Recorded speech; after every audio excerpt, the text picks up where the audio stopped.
नहमदुहु नुसल्ली व नुसल्लिम अला रसूलिहिल करीम अम्मा बाद फ़अऊज़ु बिल्लाहि मिनश शैतानिर रजीम बिस्मिल्लाहिर रहमानिर रहीम फ़िदा का अबी व उम्मी या रसूल अल्लाह सल्लल्लाहु अलैहि वसल्लम। अस्सलाम वालेकुम दोस्तों और बुजुर्गों।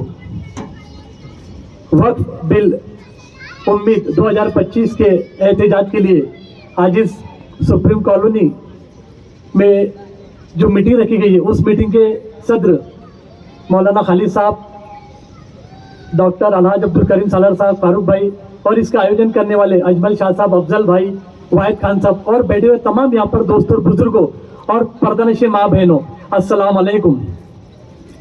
झुकता ही नहीं सर किसी जालिम के सामने, झुकता ही नहीं सर किसी जालिम के सामने, हिम्मत ही ऐसी दे गया सजदा हुसैन का। करबला में जो इमाम अली मकान ने जिहाद किया, जो जंग लड़ी, तो क्या सबब था? इसमें कुछ इख्तिलाफ हो सकता है, लेकिन मेरे अकीदे के हिसाब से अगर मैं कहूँ तो वहाँ पर गलत कायदे पास किए जा रहे थे। उस वक्त का जो खुद मुंह बोला बादशाह बना था, उसने वहाँ पर गलत कायदे लाए, अमल में लाने वाला था। और नवासे रसूल जो जन्नती नौजवान के सरदार हो, कम मुमकिन है कि वो अपना मुकद्दस हाथ मैले हाथ में देते। उन्होंने वहाँ जिहाद किया और जामे शहादत नौश फरमाई, और उस दिन से लेकर तो ता क़यामत तक वो हमें एक मिजाज देकर गए हैं कि जालिम चाहे कैसा भी हो, वो चाहे तुम्हारे गर्दन पे छुरा रख दे, लेकिन अगर तुम हक पर हो तो हक का साथ दो, उससे जिहाद करो, और अगर जामे शहादत नौश फरमाओ तो उसे शौक से फरमाओ। दोस्तों, ये मिजाज किसने दिया है? इमाम अली मकाम ने।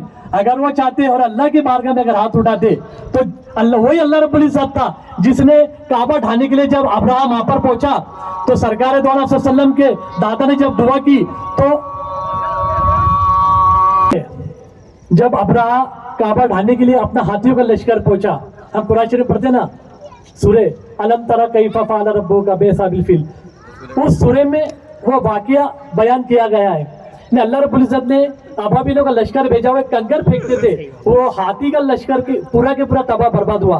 अल्लाह वही है, लेकिन करबला में क्यों ऐसा नहीं हुआ? क्योंकि अल्लाह रब्बुल इज्जत को इम्तिहान लेना था और जहान को दिखाना था कि जब तुम पे जुल्म हो तो अल्लाह से दुआ भी करो और जिहाद भी करो। तो आप करेंगे ना इंशाअल्लाह? ठीक नहीं दिखाना है। दोस्तों और बुजुर्गों, अभी हम जब ईदगाह पे नमाज पढ़ते हो, मस्जिद में नमाज पढ़ते हो, तो जब नमाज अदा की जाती है अल्लाह की रजा के लिए, तो जब हम सब में खड़े होते हैं एक सब में, तो वहां पर लखपति भी खड़ा होता है और गरीब आदमी भी खड़ा होता है। अल्लामा इकबाल ने जो शेर नक्ल फरमाया, क्या खूब कहा है, एक ही सब में खड़े हो गए महमूद और अयाज, एक ही सब में खड़े हो गए महमूद और अयाज, ना कोई बंदा रहा ना कोई बंदा नवाज। दोस्तों, ये इस्लाम की खासियत है, और मजहब इस्लाम की जो खासियत है वही हमारे संविधान की खासियत है। संविधान ने, कॉन्स्टिट्यूशन ने सबको एक जैसा यहाँ पर हक दिया है, वोट का अधिकार सबको समान दिया है, तमाम चीजों में यहाँ पर दिया गया हक बराबर है। और मजहबी आज़ादी जो दी गई है वो भी तमाम लोगों को एक जैसी आज़ादी दी गई है। कहीं भी फर्क नजर आता है कि हमको नहीं आता है। अभी कुछ लोगों ने चाहा कि भी संविधान को बदला जाए। उन्होंने 2024 में नारा लिया था 400 पार, हम संविधान बदलेंगे। संविधान बदला? नहीं बदला, वो 400 पार भी नहीं गए। उनको चीज ध्यान में आ गई कि हम संविधान बदल नहीं सकते। अब डायरेक्ट अगर हम संविधान पे हमला करेंगे तो जितने भी भारतीय, चाहे वो हिंदू हो, मुसलमान हो, सिख हो, ईसाई हो, पारसी हो, जैन हो, तमाम के तमाम लोग हमारी मुखालिफत करेंगे और हम संविधान बदल नहीं पाएंगे। फिर उन्होंने क्या दिमाग लगाया, एक एक चीज को टारगेट करते गए।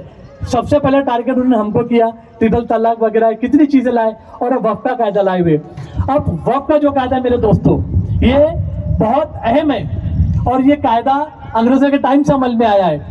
अभी वक्फ को हमको थोड़ा ये समझना पड़ेगा कि हम इसका विरोध एहतिजाज क्यों कर रहे हैं। अभी आपके सामने एक बात मैं रखूंगा कि पहले के जो बादशाह लोग गुजरे हैं, बराबर है ना, हमने कितने 700 साल 750 साल यह हुकूमत की है, बराबर है।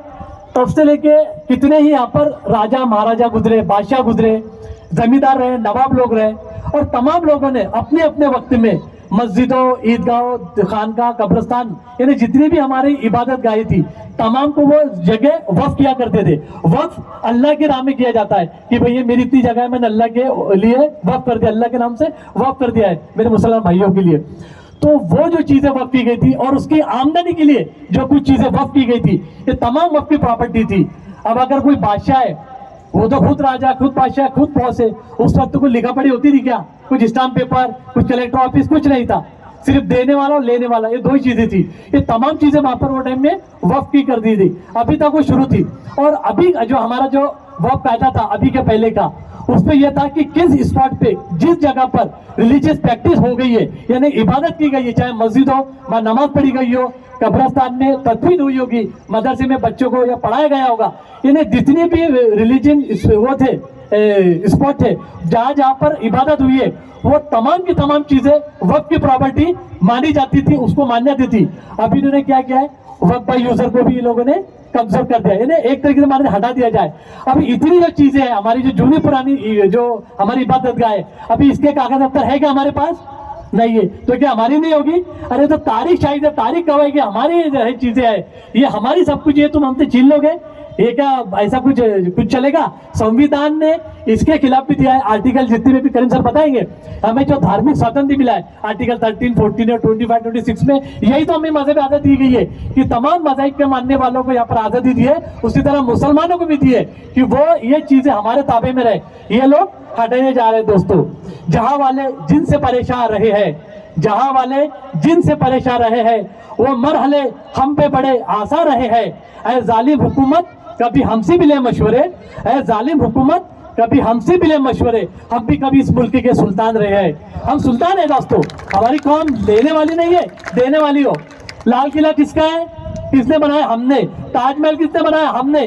तमाम चीजें मैं मानता हूं कि आज 100 में से 75% जो हुई है वो हमने देखे गए, हम लेके नहीं गए। हम देने वाली कौम है दोस्तों, और हमसे छीना जा रहा है। जो हमारी दादारी की मिलकर है, हमसे छीने जा रही है। हम छीनने देंगे? बोलो इंशाल्लाह नहीं छीनने देंगे। अभी दोस्तों धार्मिक स्वतंत्रता का और एक जगह उन्होंने उल्लंघन किया हुआ है। जैसे कि अभी ये था कि जितने भी वक्फ बोर्ड, जैसा वक्फ बोर्ड बनाए वैसा हर मजहब के मानने वाले के लिए एक एक बोर्ड बनाया गया हुआ है। गैर मुस्लिम भाइयों के लिए, जैन लोग है, पारसी है, सिख है, तमाम मजहब के मानने वालों के लिए यहाँ पर अलग अलग बोर्ड यहाँ पर बने हुए हैं। और उस बोर्ड के अंदर कौन लोग हैं? वही मजहब के मानने वाले। दूसरे को वहां पर लिया नहीं गया है दोस्तों, गौर से सुनना।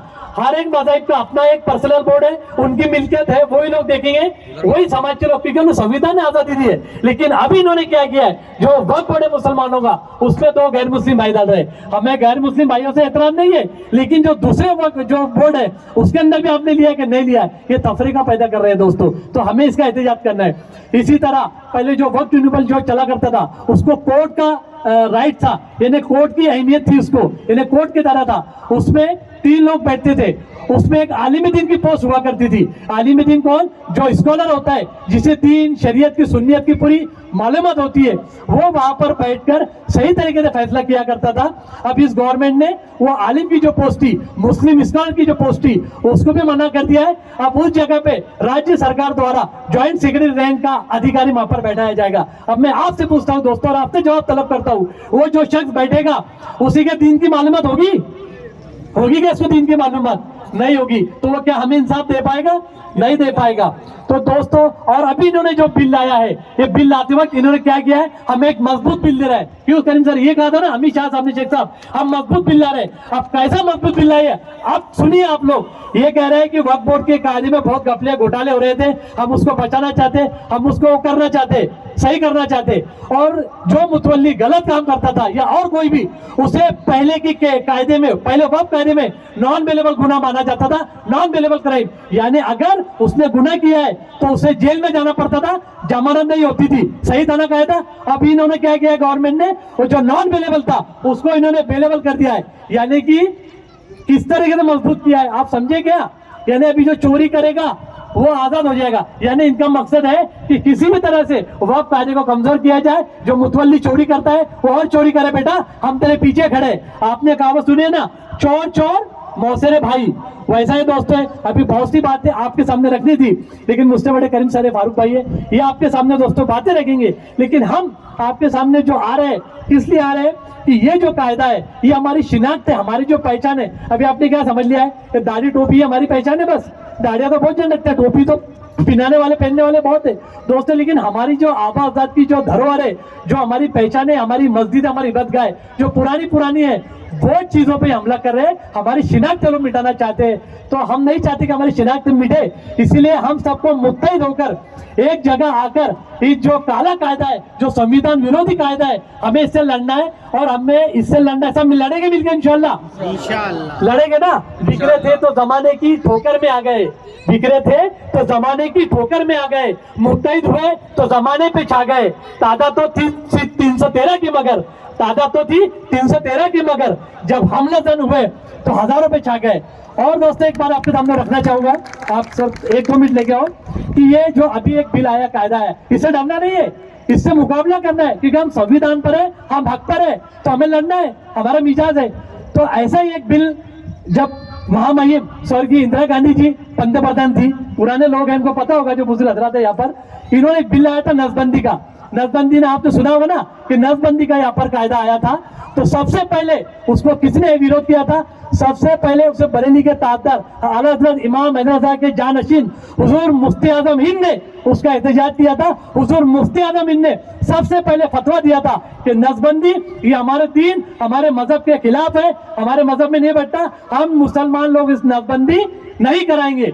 हुआ यूं कि गवर्नमेंट घबरा गई, गवर्नमेंट ने आपके पास में लोग भेजे कि हुजूर आप बोलो, आपको मस्जिद बनाते थे, मदरसा बनाते थे, आप जो बोलेंगे गवर्नमेंट आपके साथ वैसा करेगी, सिर्फ आप आपका फतवा पीछे ले लो। क्या कहा?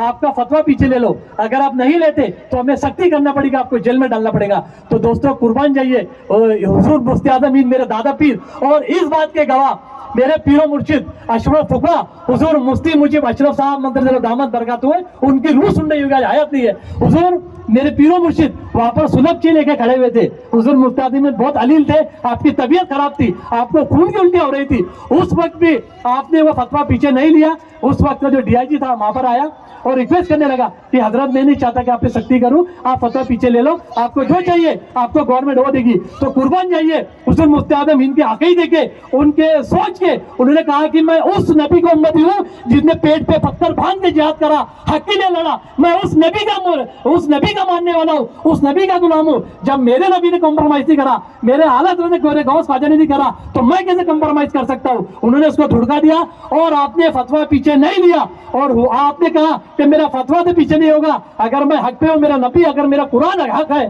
तो तेरी गवर्नमेंट बदल जाएगी। अल्लाह का बंदा जो कहता है दोस्तों, वली जो कहता है, उसमें कितनी तासीर होती है। आपने फतवा पीछे नहीं लिया, गवर्नमेंट को झुकना पड़ा, और तारीख गवाह है कि कुछ देर बाद में वो सरकार बदल गई। दोस्तों ये होता है, और हमें ये लड़ाई बहुत लंबी लड़नी है, लेकिन इस लड़ाई लड़ते वक्त हमें एक चीज का भी ध्यान रखना है। क्या ध्यान रखना है?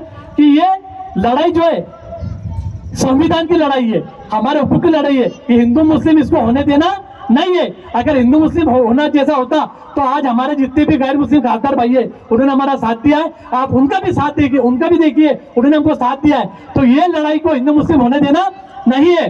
और ये लड़ाई का तरीका कैसा होना चाहिए? सिर्फ और सिर्फ अल्लाह की रजा के लिए। इसमें ना आना का मसला बनाइए, ना और घुसने में आइए। दोस्तों हजरत अली करमल्लाह वजहू का एक वाकया सुना के अपनी जगह लूंगा।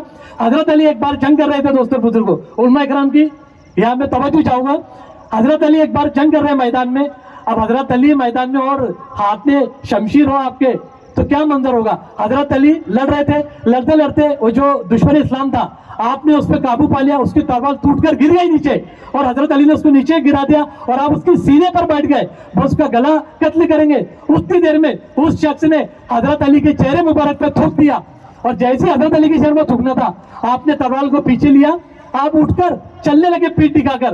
तो वो जो शख्स था नीचे गिरा हुआ, वो जो मतलब दुश्मन इस्लाम था, वो मुसलमान नहीं था, उसने जैसे देखा तो अली तुमने तो मुझ पर काबू पा लिया था, तुम चाहते तो मुझे कत्ल कर सकते थे, तो फिर तुमने मुझे कत्ल क्यों नहीं किया? तो दोस्तों हजरत अली का बयान सुनिए। हजरत अली ने क्या फरमाया? ए शख्स, मैं तुझे जो कत्ल कर रहा था, तुझसे जो जिहाद कर रहा था, सिर्फ और सिर्फ अल्लाह की रजा के लिए तुझे कत्ल कर रहा था। अली जो काम करता है सिर्फ अल्लाह की, उसके रसूल की रजा के लिए, कुरान की और इस्लाम की बका के लिए लड़ता है। मैं तो अभी तुझे जो कत्ल कर रहा था सिर्फ अल्लाह की रजा के लिए, और जब तूने मेरे पे थूक दिया तो तुझे कत्ल करने के अंदर मेरा गुस्सा, मेरी अना भी शामिल हो गई, इसलिए मैं वापस जा रहा हूँ। ये हजरत अली का कौल था।